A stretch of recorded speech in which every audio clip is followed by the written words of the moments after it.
नादिर शाह को नादिर शाह अफसर, नादेर कोली बेग या तहमास कोली खान के नाम से भी जाना जाता है। नादिर शाह 17वीं सदी में सबसे शक्तिशाली ईरानी शासकों में से एक था। उसके बड़े और दमदार सैन्य के बल पर उसने कई लड़ाइयाँ जीत ली और बड़े क्षेत्र पर अपनी हुकूमत जमा ली थी। उसने भारत पर भी आक्रमण किया। उस समय दिल्ली की सत्ता पर आसीन मुगल बादशाह मोहम्मद शाह आलम को हराने के बाद उसने खूब दौलत इकट्ठा की, जिसमें कोहिनूर हीरा भी शामिल था। उसने दिल्ली में बेरहमी से कत्लेआम मचाया था। नादिर शाह का जन्म उत्तरी पूर्वी ईरान के खोरासान में अफसार कजलबस कबीले में एक साधारण परिवार में हुआ था।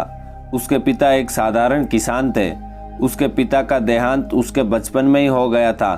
कहा जाता है कि उज़्बेकों द्वारा उसे और उसकी माँ के साथ बंदी बना रखा था, परंतु नादिर वहाँ से भाग निकलने में कामयाब रहा। वह एक अफसार कबीले में शामिल हो गया। इसके बाद कुछ ही दिनों में वह एक तबके का प्रमुख बन गया। फिर जल्दी वह एक सफल सैनिक के रूप में उभरा और उसने एक स्थानीय प्रधान बाबा अली बेग की 2 बेटियों से शादी कर ली। नादिर के बारे में कहा जाता है कि वह अपने शत्रुओं के प्रति निर्दयी था, लेकिन अपने अनुचरों और सैनिकों के प्रति उदार था। वह घुड़सवारी में माहिर था। उसकी आवाज़ काफ़ी गंभीर किस्म की थी और वह उसकी सफलता की वजह बताई जाती है। उस समय फारस की गद्दी पर साफियों का शासन था। वह साफियों का मददगार था। नादिर शाह की सैन्य प्रतिभा तथा उसकी कार्यशैली को देख सफविद उससे काफ़ी प्रभावित हो चुके थे। उस समय साफियों की 2 साम्राज्यों से धोखा था। पहला उस्मानी साम्राज्य और दूसरा अफगानी साम्राज्य। इसके अलावा उत्तर से रूसी साम्राज्य भी साफियों पर गहरी नज़र थी। शाह सुल्तान हुसैन के बेटे तहमासिया ने नादिर का साथ दिया। उसके साथ मिलकर उसने उत्तरी ईरान में मशहद, जो खोरासान की राजधानी थी, उसे अफगानों से भगाकर अपने अधिकार में ले लिया। इस कार्य से प्रभावित होकर उसे तहमासिया कुली खान की उपाधि प्रदान की गई थी। अफगानों ने राजधानी इस्फहान पर कब्जा कर लिया था। 1729 के अंत तक उसने अफगानों को 3 बार हराया और इस्फहान वापस अपने नियंत्रण में ले लिया। इसके बाद उसने अपनी सैन्य को और मजबूत बनाने के लिए शाह तहमासिया से भारी कर वसूल करवाया। सैन्य ताकतवर होने के बाद उसने अफगानों के साथ साथ अन्य साम्राज्य जिनसे उन्हें धोखा था पर उन पर नियंत्रण किया, जिसमें उस्मानी साम्राज्य और उत्तर में रूसी साम्राज्य का समावेश था।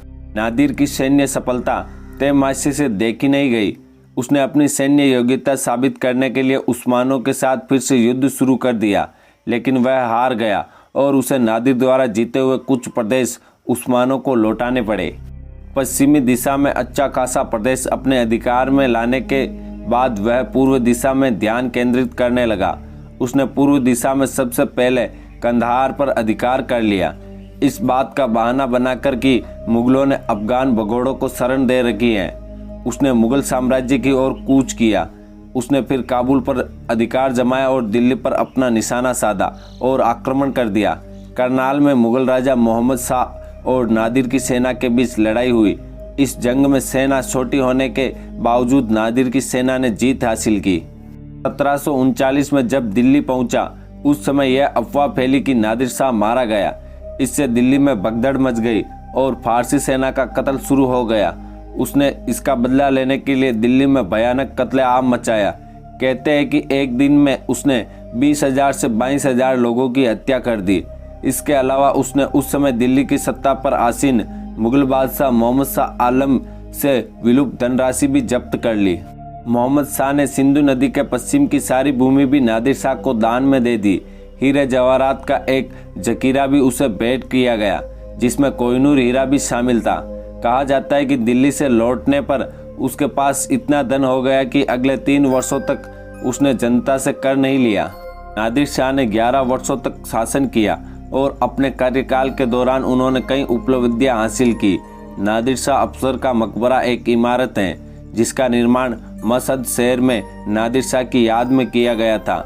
1917 में काजर युग के अंतिम वर्षों पर कवा अल सुल्तान ने अपने मकबरे के खंडरों के लिए उनके लिए एक नया मकबरा बनवाया और तेहरान से उनके मकबरे तक उनकी अस्थियां स्थानांतरित की। आशा है कि यह ऐतिहासिक वीडियो आपको अच्छा लगा होगा। ऐसे और ज्ञानवर्धक वीडियो के लिए आप बने रहे हमारे साथ। तब तक के लिए धन्यवाद। जय हिंद, जय भारत, इंकलाब जिंदाबाद।